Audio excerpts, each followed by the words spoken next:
Varicose veins కి సరైన చికిత్స కోసం సంప్రదించండి ఎవిస్ హాస్పిటల్. కార్తీక మాసం అనగానే నాకు ఫస్ట్ గుర్తొచ్చేది ఏంటో తెలుసు రమ్మ గారు, ఉమ్. మీ కార్తీక పురాణమే. ప్రతి సంవత్సరం చెప్పుకుంటున్నాం, ఈ సంవత్సరం కూడా చెప్పబోతున్నారు మీరు. ఉమ్. సో ప్రేక్షకులందరికీ నిజంగా చెప్పాలంటే ఇది ఒక శుభవార్తే. చక్కగా మీ కార్తీక పురాణం పెట్టుకుంటే చాలు, ఆ రోజుకి సంబంధించిన పురాణానికి సంబంధించిన పూర్తి విశేషాలు అందించేస్తున్నారు. సో దీనికి మాత్రం స్పెషల్ థ్యాంక్స్, ధన్యవాదాలని చెప్పాలి, థ్యాంక్స్ కాదు. సుమన్ టీవీ వారి సౌజన్యంతో ఏటా ప్రతి కార్తీక మాసంలో చక్కగా ఎవరి ఇంట్లో ఎవరు ఆన్ చేస్తే వాళ్ళ ఇంట్లో 30 రోజులు చెప్పగలుగుతున్నాం. ఈ అవకాశం ఇప్పుడు నేను చెప్పడం వాళ్ళు వింటాం కాదు, చెప్పే అవకాశం రావడం కూడా ఎంత అదృష్టం, భగవంతుని దయ్యే కదా రమ్మగారు, అంతా అంతే. కూడా అదే అనుకోవాలి. ఎవరైనా మన మాట వింటున్నారంటే ఆ మాట వినిపించే అవకాశం లభించడం ఉంది, చూసావా? రాయించుకుని రావాలి. నేను అలా రాయించుకొచ్చాను, మీ వాక్కు రమ్మగారు అది. అలా దొరికింది అంతే అవకాశం. అదిగోండి ఇదే రైట్. అయితే కార్తీక మాసం అనగానే కొన్ని అనుమానాలు, సందేహాలు ఉంటాయండి. ఈ నెల మొత్తం పాటించాల్సిన నియమాలు కానీ, ఎలాంటి జాగ్రత్తలు తీసుకోవాలి, కొన్ని కొన్ని అడ్డంకులు వస్తాయి, అలాంటప్పుడు ఏం చేయాలి, ఇలాంటి సందేహాలు ఉన్నాయి రమ్మగారు. అయితే సందేహాల కంటే ముందు బ్రీఫ్ గా అసలు కార్తీక మాసం మనం ఏం చేయాలి ముందు అది మాట్లాడుకున్నాక తర్వాత సందేహాల గురించి మాట్లాడుకుందాం. అలాగే మొదట స్నానం కార్తీకంలో, తర్వాతది దీపం, తర్వాతది దానం, ఉపవాసం, ఇవి ఇంపార్టెంట్. అలాగేనండి. కార్తీక స్నానం అంటే పొద్దున్నే లేచి ఎర్లీ మార్నింగ్. నీ ప్రశ్న అదే కదా, అంతే. ఎప్పుడు అని. ఎర్లీ మార్నింగ్ ముందు వాక్యాలు చెప్పేస్తా పూర్తిగా. అట్లనే. తెల్లవారుజామున సూర్యోదయానికంటే ముందు, ప్రాతకాలం కంటే ముందే స్నానం చేయటం. ఈ స్నానము ఒట్టిగా ఇంట్లోనే కాకుండా వాపీకూప తటాకాదుల్లో స్నానం చేస్తే, అంటే నుయ్యి కానీ, బావి కానీ, దిగుడు బావి కానీ, ఎక్కడైనా చెరువు కానీ, స్విమ్మింగ్ పూల్ కాదు స్విమ్మింగ్, పాండ్ కానీ, నది కానీ, సముద్ర స్నానం నెలలో ఒకరోజు చేస్తాం.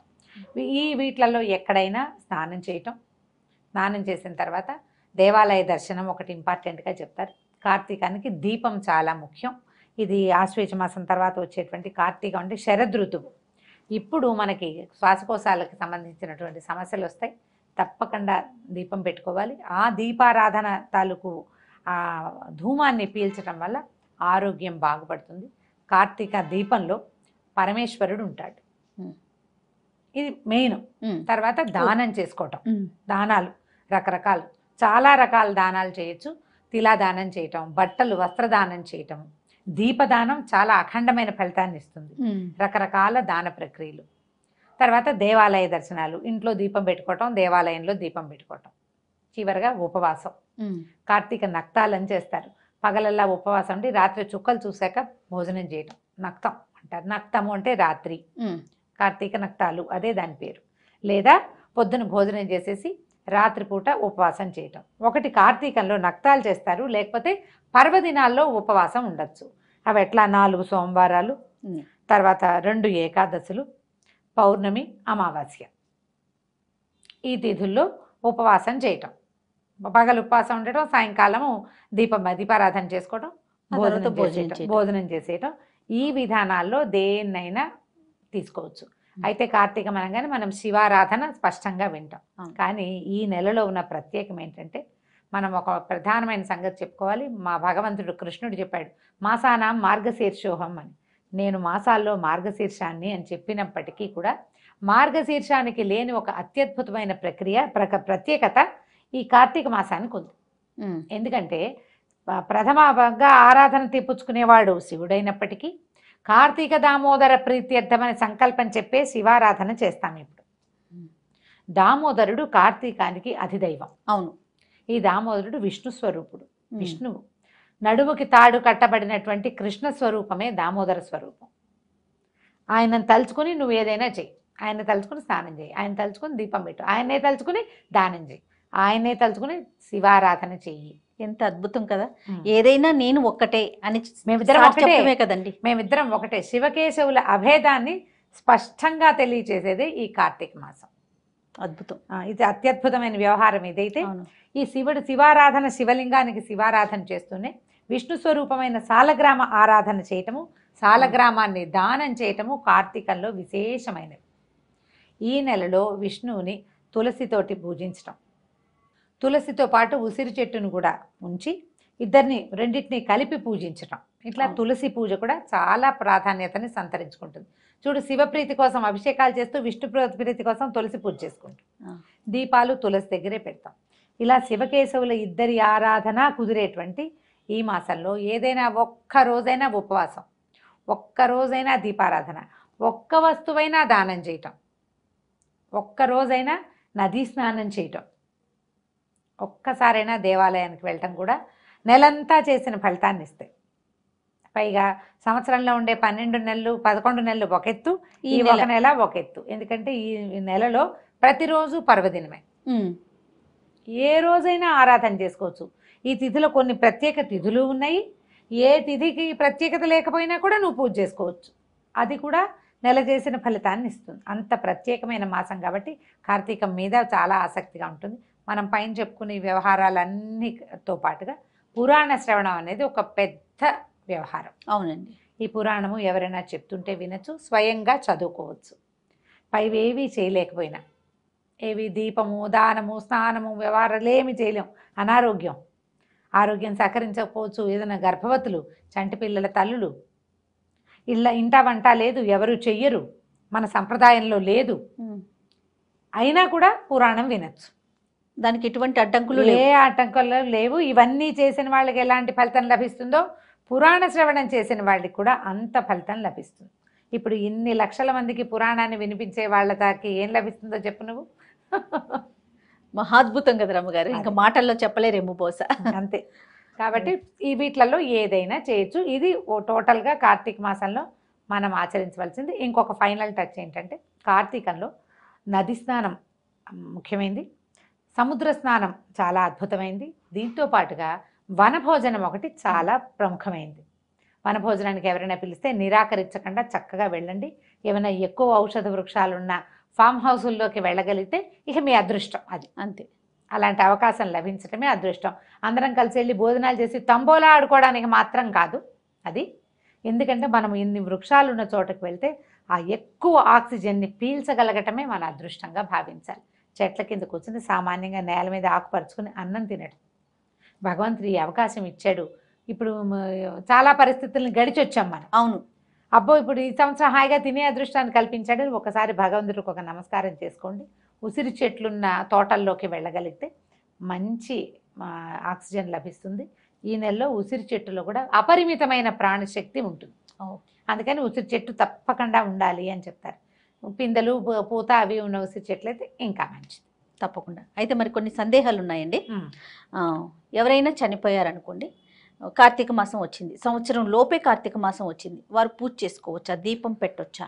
అంటే ఇప్పుడు సంవత్సరీకం లోపల నిత్య దీపారాధన ఎవరైనా చేసుకునేది. మామూలుగా చేసుకుంటాం, ఓకే, చేసుకోవచ్చు, దీపారాధన చేసుకోవచ్చు. ఒకసారి ఎక్కడైనా దేవాలయంలో నిద్ర చేసిన తర్వాత దేవాలయ దర్శనానికి వెళ్ళొచ్చు. కాకపోతే పర్వదినాల్లో పూజా విధానాలు చేయరు. సంవత్సరం లోపే దేవాలయ దర్శనానికి వెళ్ళొచ్చు. ఏవో కొన్ని కమ్యూనిటీస్లో అది ఏడాది పాటు గుళ్ళోకి వెళ్ళకూడదనే నియమం ఉంటుంది, కానీ అలా చెప్పటం లేదు జయ. కొండలు ఉన్న ఎక్కే చోటికి వెళ్ళకూడదని ఒక సిద్ధాంతం చెప్తారు. కొండలు ఎక్కే దేవాలయాలకి వెళ్ళకూడదు అని. మేము పాటించలేదు జయ. మేము మా పురోహితుని అడిగితే మొక్కులు తీర్చుకోవద్దు కానీ దేవాలయ దర్శనానికి వెళ్ళమన్నారు. ఓకే. ఇప్పుడు కూడా మనం ఏడూర్లు ఈ సంవత్సరీకాల లోపల మీరు ఏదైనా దేవాలయానికి వెళ్తే గోత్రనామాలు చెప్పి అర్చన చేయించుకోకూడదు. దేవాలయ దర్శనం చేసుకోవచ్చు, ఏమీ తప్పలేదు. ఈ పర్వదినాల్లో చేసుకునేటువంటి దీపారాధన అంటే ఇప్పుడు ప్రత్యేక ఆరాధనలు చేస్తాం కదా, వాకిట్లో దీపం పెట్టడం, ఆకాశ దీపాలు పెట్టడము, తులసి దగ్గర ప్రత్యేకంగా దీపం పెట్టడం, పౌర్ణమి రోజు చేయటము అవి చెయ్యొద్దు. నిత్య దీపారాధన పెట్టుకోవచ్చు, తప్పలేదు. ఓకే. ఇప్పుడు పీరియడ్స్ టైంలో ఇప్పుడు నెలంతా పెడతాము సాధారణంగా, కార్తీక మాసంలో ఒక 5-6 రోజులు పెట్టలేకపోతాం కదా, అప్పుడు ఏంటండి ఏమన్నా ఇబ్బంది అనిపిస్తుందా? ఇబ్బంది అనిపిస్తే మానేస్తాము. ఒకవేళ మీకు అవకాశం ఉండి మీరు పక్కన కూర్చుని ఇంట్లో ఎవరైనా పెట్టేటది పెట్టుకోవచ్చు. మీకు అవకాశం లేదు, మీరు ఇంట్లోనే ఉంటారు, ఆ 5 రోజులు మానేయండి. 5వ రోజున 4వ రోజున స్నానం చేస్తారు.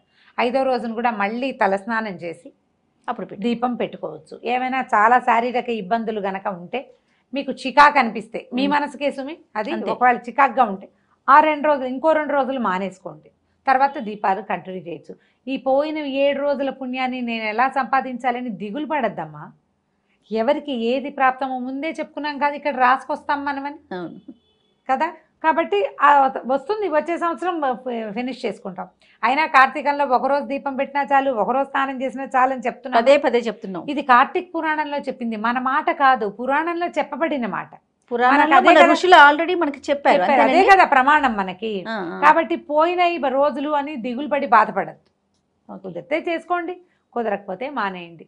సత్యనారాయణ వ్రతాలు చేసుకుంటారు, కేదారేశ్వర వ్రతం చేసుకుంటారు కార్తీకంలో, ఏకాదశుల్లో చేసుకోవచ్చు. మీ ఓపిక, ఈ రోజు తప్పించి ఇంకో రోజు చేసుకోండి అంతే. ఓకే. నూనెని ఎలాంటి నూనె వాడాలి రమ్మగారు? ఇప్పుడు నెల రోజులు మనం దీపం పెట్టుకుంటాం, తులసి దగ్గర పెడతాము, కొంతమంది గుమ్మాల దగ్గర కూడా పెట్టుకుంటారు కదా, ఎలాంటి నూనె మంచిది, ఎలాంటి తైలం? దేవుడి దగ్గర అయితే ఆవు నెయ్యి, లేదా ఆవు నెయ్యి రోజు పెట్టలేమో అనుకుంటే పర్వదినాల్లో ఆవు నెయ్యి, వాకిళ్లలో నువ్వుల నూనె. నువ్వుల నూనెలో దీపం నూనె తేవద్దు, అంటే దీపం నూనె అని ప్రత్యేకంగా కనపడుతుంది, అది పూర్తి స్థాయి నువ్వుల నూనెగా మాత్రం భావించబడట్లేదు, కాదు. అవును. కాబట్టి మంచి నువ్వుల నూనె, ప్రశస్తమైన నూనె వాడుకోండి. ఇళ్ళల్లా పెట్టకండి దీపాలు, ఒక్క దీపమే పెట్టుకోండి తులసి దగ్గర, చాలు. లీటర్ నూనె నెలకు వచ్చేస్తుంది మనకి. అవును. చాలా పెడితే బోళ్ళంత నూనె కావాలి, బోళ్ళు ఖరీదు అని బాధగా ఉంటుంది. ఇబ్బందులు ఎవరికైనా ఉంటాయి కదా, ఆర్థికమైన ఇబ్బందులు తప్పవు, ఆలోచిస్తాం. అవును. ఎలాగోలాగా ఏదో ఒకటి పెట్టద్దు. పోనీ ఇన్ని రోజులు పెట్టలేరు, కేవలం పర్వదినాల్లో మాత్రమే పెట్టండి, మంచి నూనెతోటి పెట్టండి. ఆ దీపము దైవానికి చేరుతుంది ఒకటి, దానివల్ల మనకి కొంత ఆరోగ్యానికి, పర్యావరణానికి మేలు జరుగుతుంది. ఈ రెండింటిని గట్టిగా ఆలోచించండి, ఇదే ఇంపార్టెంట్. నెలంతా ఏదో ఒక నూనెతో దీపం పెట్టడం కాదు, పెట్టిన దీపం సజావైనది కావాలి మనకి. ఎందుకంటే ప్రధానంగా ఇప్పుడు తైలే లక్ష్మి జలే గంగా అని చెప్తారు. ఆ జలంలో గంగ ఉంటుంది కాబట్టి స్నానం చేయాలి, తైలంలో లక్ష్మి ఉంటుంది కాబట్టి వెలిగించాలి. తైలము అంటే ఏమిటి? తిలల నుంచి తీసింది, నువ్వుల నూనె. తర్వాత రమ్మగారు, ఇప్పుడు నది స్నానం, సముద్ర స్నానం కూడా చేయాలనుకుంటున్నాం కదా, మరి ఇప్పుడు అవకాశాలు ఉండవు, అప్పుడు ఏంటండి? నది పరివాహక ప్రాంతాల్లో పల్లెటూళ్ళల్లో ఉండేవాళ్ళు అదృష్టవంతులు. అంతే. పూర్వం అట మనకి ఎక్కడ మాఘ పురాణాల్లోనో కార్తీక పురాణాల్లో కూడా చెప్తారు, అట్లా వీళ్ళ ఊరంతా వెళ్ళిపోయి నది ఉన్న ప్రాంతానికి వెళ్ళి అక్కడ నివసిస్తారు. ఈ మాసం అంతా తీర్థానికి వెళ్తారు, ప్రతిరోజు పిల్లల్ని అక్కడికి తీసుకెళ్తారు, దూరం వెళ్ళి పూజ చేసుకుని తిరిగి వస్తారు. అది వేరే పనులు చేయరు, ఈ పని చేసేవాళ్ళట ఇది వరకు. Okay okay. మా వాళ్ళు ఎవరో 2-3 కూడా అట్లాగే చెప్తారు, నదులున్న ఊళ్ళల్లోకి వెళ్ళిపోయి ఉండిపోతాము చేసుకునే వాళ్ళము అని. రోజు నదీ స్నానం కోసం మా అమ్మగారు అట్లా వెళ్ళేవారు, రాజమండ్రి వెళ్ళిపోతుండేవారు స్నానం చేయటం, రోజు గోదావరిలో స్నానం చేయటం కోసం. అవకాశం ఉంటే సరే. ఇప్పుడు బావులు లేవు, నూతులు లేవు, ఉన్నవేమో హ్యాండ్ పంపులు కూడా లేవు. అసలు హ్యాండ్ పంప్ ఉన్న అదృష్టవంతులే చేయవాళ్ళు. ఎందుకంటే భూగర్భ జలాలతో స్నానమే ఇప్పటి నియమం. చలి రోజులు కదా, అవును, వేడి నీళ్లు పోసుకుంటే గానీ ప్రాణం ఇదిగా ఉండదు. ఇప్పుడు మనకి ఏమవుతుంది, ఇది ఒక సైంటిఫిక్ రీజన్ ఉందమ్మా, దీని వెనకాల బాగా మనం అర్థం చేసుకోవాల్సింది. ఆశ్వీజ కార్తీకాలు శరదృతువు, దాని ముందున్న వర్షాకాలంలో కూడా అప్పుడప్పుడు సర్రమంటూ ఎండొస్తుంది. అవును. ఇక్కడికి వచ్చేసరికల్లా సూర్యుడు చల్లబడ్డం మొదలు పెడతాడు. ఆశ్వీజంలో కొంచెం పర్వాలేదుగా ఉంటాడు. కార్తీకం వచ్చేసరికల్లా సూర్యుడు తగ్గిపోతాడు, పగళ్ళు చిన్నవి, రాత్రుళ్ళు పెద్దవి. మనకి ఎక్కడి నుంచి వేడి వస్తుంది? వేడి కావాలి కదా, సూర్యుడే కదా మన వేడికి కారణం. ఇప్పుడు మనకి అన్నం అరుగుతోంది, రాత్రిళ్ళు నిద్రపోతున్నాము అంటే సూర్యుడు ఒకడు ఉండబట్టి, లేకపోతే మన వల్ల కాదు. అవును. మనకు ఆరోగ్య సమస్యలు లేవు భారతీయులకి, చాలా తక్కువ. మిగిలిన దేశాలతో పోలిస్తే మనం చాలా బెటర్గా ఉన్నామని. అవును. మనకి ప్రధానమైన కారణం సూర్యుడు సమతుల్యంగా ఉండటం వల్ల. ఎప్పుడు సూర్యుడు సమతుల్యంగా ఉండలేడో అప్పుడు అగ్ని ఆరాధన చేయమంటారు. అగ్ని ఎక్కడుంటాడు? మనం వెలిగించే దీపాల్లోనూ, భూగర్భ జలాలలోనూ. జలంలో అగ్ని ఉంటుంది. ఇప్పుడు ఎట్లా ఉంటుంది? మామూలుగా పైకి చూస్తే ముట్టుకుంటే అమ్మో అని చలేస్తుంది, దిగాక చలేదు. అవును. నీళ్ళ లోపల భూ సంబంధమైన జలాలలో అగ్ని ఉంటాడు.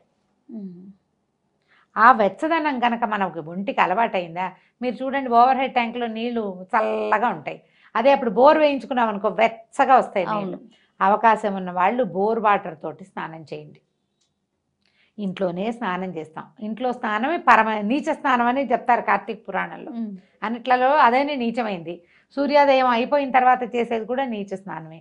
ఇప్పుడు 6:15, 6:20, 6:10కి సూర్యోదయం అవుతుంది అనుకో, దానికి ఒక్క నిమిషం ముందు చేసినా సరే. తర్వాత ఇంట్లోనే స్నానం చేస్తాం. బోర్ వాటర్కి ట్రై చేయండి అవకాశం ఉంటుంది. లేదు ఏం చేస్తాం, ఓవర్ హెడ్ ట్యాంక్లో నీళ్ళు చలేస్తూ ఉంటుంది. ఆ నీళ్లు బకెట్ నింపుకొని హరగంగే అని నీళ్లలో గంగాదేవిని ఆవాహన చేసుకోవటం. మంచి శ్లోకం ఉంది. గంగే చైమునోయ్ చైవ గోదావరి సరస్వతి నర్మదే సింధు కావేరి జలేస్మిన్ సన్నిధిం కురు అని. గంగే చ యమునే చైవ గోదావరి సరస్వతి, గంగా యమున గోదావరి సరస్వతి, నర్మదా సింధు కావేరి. కావేరీ నది స్నానం అత్యంత ప్రసిద్ధమైనది, చాలా ప్రత్యేకమైనది అనిగా కార్తీక పురాణంలో చెప్తారు. కావేరి మంచిది, చేయగలుగుతామో లేదు. అందుకని ఆ నదులన్నింటినీ ఇక్కడే సన్నిధిగా చేయనైనా అని దండం పెట్టుకోవటం, ఆ నీటిని హరగంగే అని చెంబుతో ఎత్తి నెత్తి మీద పోసుకోవడం అంతే. ఇంట్లో చేసినా మరి ఇలాగే చేయాలి. అందుకని నెలలో ఒక్కరోజైనా నదీ స్నానానికి ట్రై చేయండి తప్పకుండా. దానికోసం పల్లెటూళ్ళకి వాటికి వీటికి నదీ పరివాహక ప్రాంతాలకి మన ఫ్రెండ్స్ చుట్టాలు అక్కయ్యలో మామయ్యలో ఉంటే ఓ మాట వెళ్ళి ఒక్కసారైనా నదీ స్నానం తెల్లవారుజామునే సూర్యోదయానికి ముందే చేసేసి దగ్గరలో ఉన్న శివాలయంలో దర్శనం చేసుకుంటే కార్తీక ఫలితం అమోఘంగా లభిస్తుంది. చాలా సందేహాలు చెప్పారు అమ్మగారు. అయితే చూసిన తర్వాత ఇంకా కొన్ని సందేహాలు మాకు వస్తూ ఉంటాయి, వచ్చినప్పుడు మీ ముందు పెడతాను, ఇంకొక వీడియో రూపంలో చేద్దామండి. పురాణం వినండి అమ్మా తప్పకుండా. ప్రతిరోజు ఆ. పొద్దున్నే పురాణం ఎప్పుడు వినాలి అదొక డౌట్ వస్తుంది ప్రతిసారి. అది చెప్తూనే ఉన్నా మళ్ళీ చెప్తా. పొద్దున్నే వినగలిగితే మహత్తరంగా ఉంటుంది, సాయంత్రం వినగలిగినా మహత్తరంగానే ఉంటుంది. పడుకునే లోపల పురాణం వినండి. కార్తీక పురాణం వింటే విశేషమైన ఫలితం లభిస్తుంది. మీరు ఏమి చెయ్యలేకపోయినా కూడా అంత ఏమి దిగులు పడక్కర్లేదు. ఇది విన్నా కూడా అలాంటి ఫలితం లభిస్తుందని పురాణంలోనే చెప్పారు. తప్పకుండా. కాబట్టి పూజ చేసుకున్నాకో చేయకుండానో పొద్దున్నే చేద్దామా సాయంత్రం చేద్దామా, పొద్దున్న దీపం పెట్టలేము సాయంకాలం పెట్టచ్చు, సాయంకాలం అయినా పెట్టండి. పెట్టడం ముఖ్యం ముఖ్యం అంతే. రైట్ అమ్మ. నమస్తే. నమస్తే.